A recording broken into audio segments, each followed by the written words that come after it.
అవును, కొన్నిసార్లు చాలా మామూలుగా అనిపించే ప్రశ్నల్లోనే చాలా పెద్ద పెద్ద సమాధానాలుంటాయి. ఈరోజు మనం అలాంటి ఒక కథనే వినబోతున్నాం. ఒక చిన్న పిల్లాడు అడిగాడు, చాలా సింపుల్ క్వశ్చన్, కాని దాని వెనుక ఒక లోతైన ఒక అద్భుతమైన పురాణ కథే ఉంది.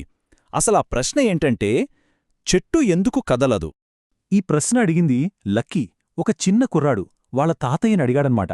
చుట్టూ చూస్తూ, తాతయ్య, ఈ భూమ్మీద ప్రతీదీ కదులుతోందిగదా, చిన్న చీమల దగ్గరుంచి పెద్ద ఏనుగుల దాకా అన్నీ కదులుతున్నాయి. మరి ఈ పెద్ద చెట్టు మాత్రం ఎందుకిలా కదలకుండా మెదలకుండా ఒకేచోట ఉండిపోయింది అని. చూశారా, ఈ ఒక్క ప్రశ్నే మన కథకు నాంది. సరే, ఇప్పుడు మనం లక్కీ ప్రపంచంలోకి వెళదాం. ఊహించుకోండి, దామనెల్లూరు అనే ఒక పల్లెటూరు. ఆ ఊరి చివరన ఒక పెద్ద మర్రి చెట్టు. లక్కీ రోజూ ఆ చెట్టు కిందే ఆడుకుంటాడు. మరి అతని ప్రపంచంలో ప్రతిదీ కదులుతూనే ఉంటుంది. కాని ఆ చెట్టు మాత్రం ఎప్పుడూ నిశ్చలంగా స్థిరంగా ఉంటుంది. ఇప్పుడు లక్కీ కళ్ళతో చూద్దాం. ప్రపంచం మొత్తం కదులుతోంది. చీమలేమో బారులు తీరి వెళ్తున్నాయి, పక్షులు ఆకాశంలో హాయిగా ఎగురుతున్నాయి, గాలికి చెట్టు ఆకులు కూడా సవ్వడి చేస్తూ అటూ ఇటూ ఊగుతున్నాయి. చివరికి లక్కీ తనే స్వయంగా పరుగులు పెడుతున్నాడు.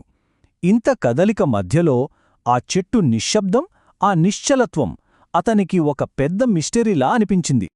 అలా అడిగినప్పుడు తాతయ్య చాలా నెమ్మదిగా చూసి ఇలా అన్నారు, నాయనా, ఈ చెట్టు కదలట్లేదంటే అది దాని బలహీనత కాదురా, అది దాని ప్రవతం.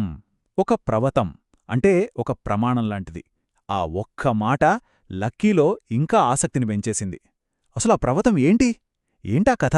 ఇక్కడున్నించే అసలు కథ మొదలవుతుంది. తాతయ్య ఒక పాత పురాణ కథ చెప్పడం మొదలుపెట్టారు.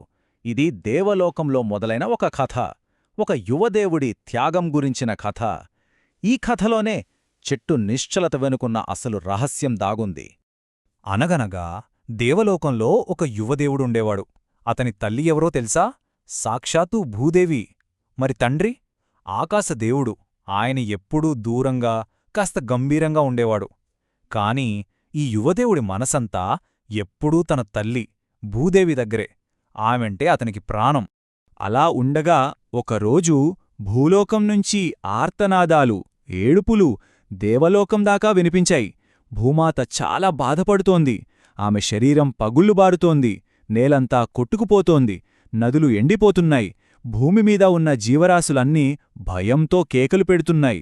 ఆమె మోస్తున్న భారం ఇక భరించలేనంతగా పెరిగిపోయింది. ఈ బాధంతా విని ఆ యువదేవుడి మనసు తల్లడిల్లిపోయింది. ఇక తట్టుకోలేక ఆ యువదేవుడు వెంటనే దేవసభలో లేచి నిలబడ్డాడు. మా అమ్మ ఏడుస్తోంది, నేను వెళ్ళి ఆమెను పట్టుకుని నిలబెడతాను అని గట్టిగా చెప్పాడు. అప్పుడు మిగతా దేవతలంతా హెచ్చరించారు, నువ్వు భూలోకానికి వెళ్తే నీ దివ్యశక్తులన్నీ పోతాయని అని.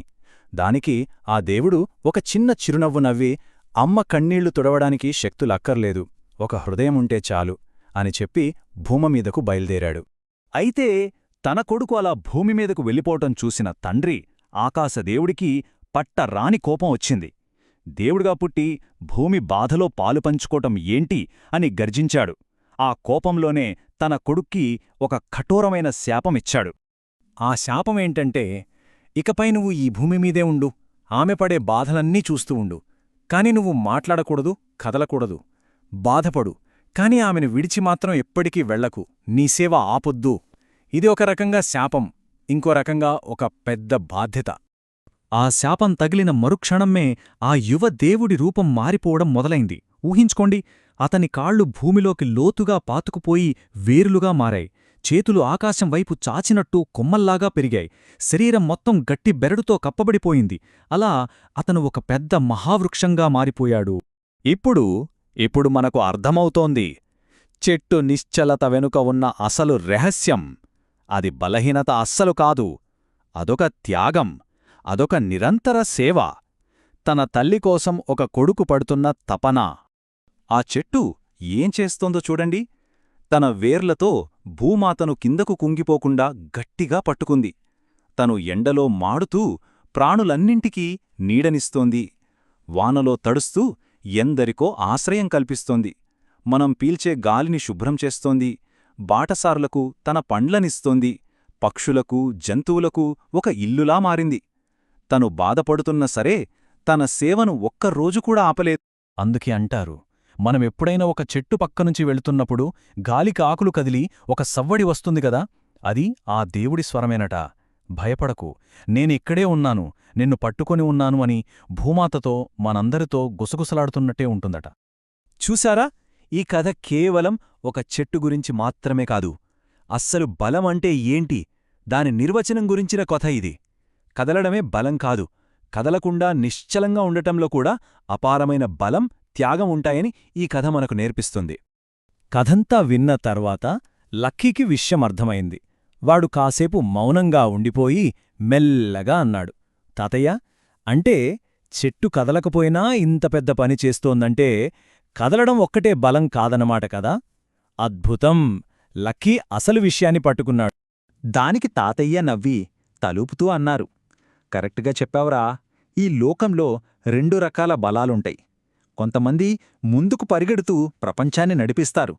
కాని ఇంకొంతమందుంటారు, వాళ్ళు ఈ ప్రపంచం కూలిపోకుండా నిశ్చలంగా నిలబడి దాన్ని మోస్తారు. ఈ 2 బలాలు మనకు చాలా అవసరం. అందుకే ఈ కథ మనందర్నీ ఒక ప్రశ్నతో వదిలి వెళ్తుంది. మన జీవితాల్లో, మన చుట్టూ మనకోసం నిశ్శబ్దంగా నిలబడేవాళ్లు ఎంతమందున్నారు? వాళ్ల బాధల్ని దాచుకుని మనకు అండగా ఉండేవాళ్లు. మన తల్లిదండ్రులు కావచ్చు, గురువులు, స్నేహితులు, వీళ్లే మన జీవితాలకి ఆ వేర్లు. మరి వాళ్ల త్యాగాన్ని మనం గుర్తిస్తున్నామా? ఒక్కసారి మనసుపెట్టి ఆలోచించండి.